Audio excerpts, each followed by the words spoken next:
जब दो दिल धड़कते हैं और उनके बीच में प्यार, इश्क और मोहब्बत पनपता है तो कुछ हर्फ, कुछ कहानियां ऐसी बुन दी जाती हैं जो कि कानून की लाइनों को ठग देती हैं। ऐसा ही एक प्यार सचिन और सीमा की भी है, क्योंकि कहते हैं कि प्यार सरहदें नहीं जानता है, लेकिन ये सरहदें भूल जाने के पीछे कानून में दर्ज वो शब्द तो नहीं छिपाए जा सकते जिन पर ये देश चलता है, जिन पर ये संविधान बना हुआ है।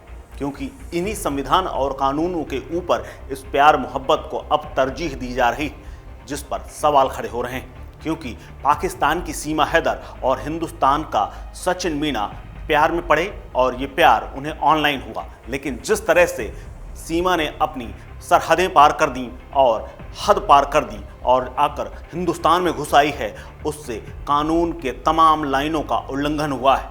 लेकिन प्यार, इश्क, मोहब्बत के नाम पर इनको ढका तो नहीं जा सकता है। ऐसे में एक बार फिर से आशंका बन गई है कि सीमा आज भले ही हिंदुस्तान में हो, लेकिन आने वाले समय में उसे पाकिस्तान जरूर भेजा जाएगा, क्योंकि हिंदुस्तान में पहले भी ऐसे इश्क मोहब्बत की कहानियां आई हैं और उसका परिणाम यही हुआ है कि पाकिस्तान से आने वालों को वापस उनके वतन भेज दिया गया है।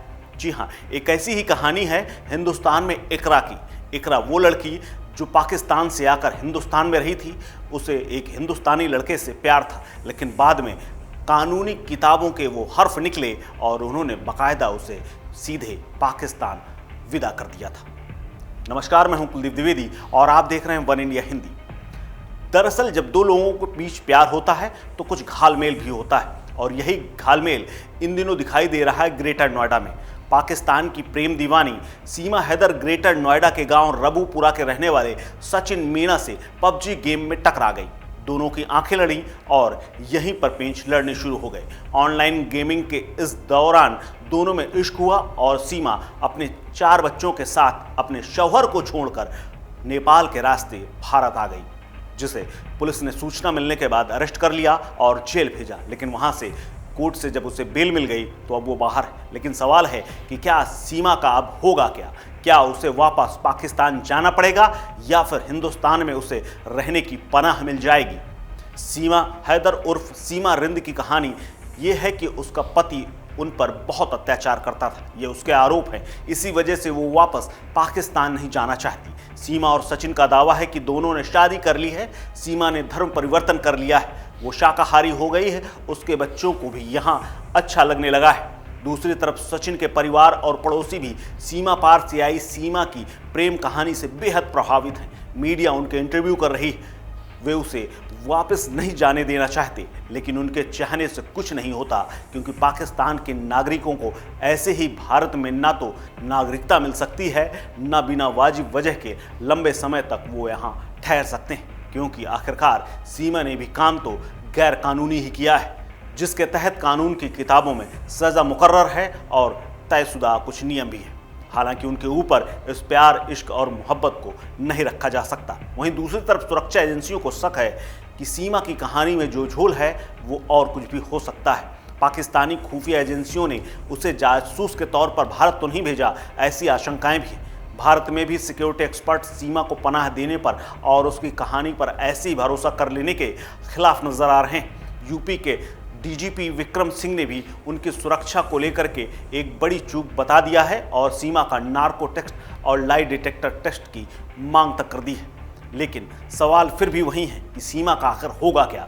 इस सवाल का ठीक जवाब तो नहीं दिया जा सकता, लेकिन इससे पहले इस तरह के एक और मामले को अगर देखा जाए तो उससे अंदाजा लग जाएगा कि उसका पाकिस्तान जाना तय है, क्योंकि हिंदुस्तान में ऐसे कई उदाहरण मौजूद हैं। इसी साल जनवरी में पाकिस्तान की एक और लड़की जिसका नाम था इकरा, वो भारत आई। उसे ऑनलाइन लूडो खेलते समय भारत के मुलायम सिंह नाम के एक युवक से मोहब्बत हो गई थी। वो भी इसी तरह नेपाल के जरिए भारत आई थी। सीमा और इकरा में समानता यही है कि दोनों ने ही नेपाल में शादी की थी। इकरा भी बार बार गुहार लगाती रही उसे वापस पाकिस्तान न भेजा जाए, लेकिन उसे भारतीय एजेंसियों ने नियमों का हवाला देकर पाकिस्तान डिपोर्ट कर दिया। वो फरवरी 2023 में पाकिस्तान भेज दी गई। इस आधार पर सीमा की किस्मत भी बहुत कुछ इसी तर्ज पर तय हो सकती है। इतना ही नहीं, सीमा की कहानी में इतने झोल हैं, फिलहाल उसका केस कमजोर ही लगता है। मसलन सीमा के पास 4 फ़ोन बरामद हुए हैं। पाकिस्तान वाला फ़ोन टूटा क्यों?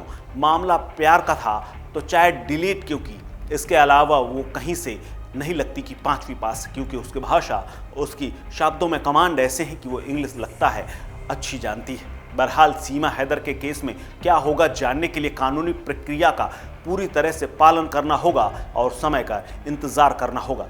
लेकिन जो हालात और एक्सपर्ट और कानून के जानकार जो कह रहे हैं उससे यह स्पष्ट है कि सचिन और सीमा की कहानी में अभी असली यू टर्न आना बाकी है। इस खबर में फिलहाल इतना ही। अपडेट्स के लिए बने रहिए वन इंडिया हिंदी के साथ। नमस्कार।